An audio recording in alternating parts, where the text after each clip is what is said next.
I made it a tradition to explore my new surroundings whenever I moved to a new neighborhood.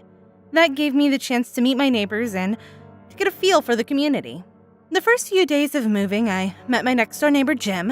He was a cool guy and welcomed me to the neighborhood.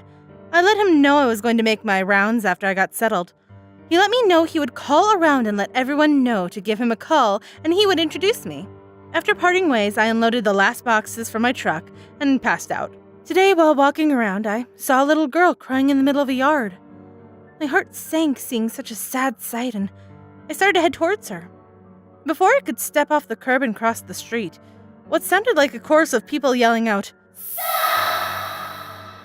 from every house in every direction.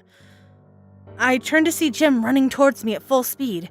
He grabbed my wrist and almost pulled me out of my shoes into his house. "I'm sorry we scared you like that," he sighed. "That girl you saw does not need any help." My confusion was plastered on my face. "The reason I wanted to introduce you was to keep you from that yard.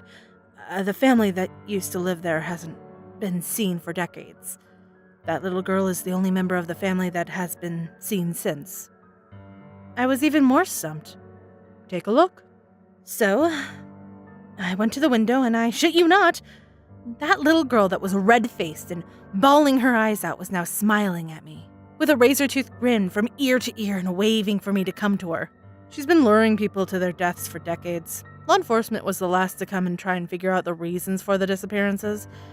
But when she takes them inside with her, all you ever hear is screams of terror, then her coming out in a new dress, smiling and waiting on her lawn for the next victim to pass by. Flabbergasted, I take another look and her eyes were pitch black and staring at my soul.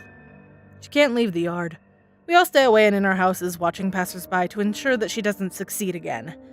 Had you not told me about your plans, we might have not been awake early enough to get you.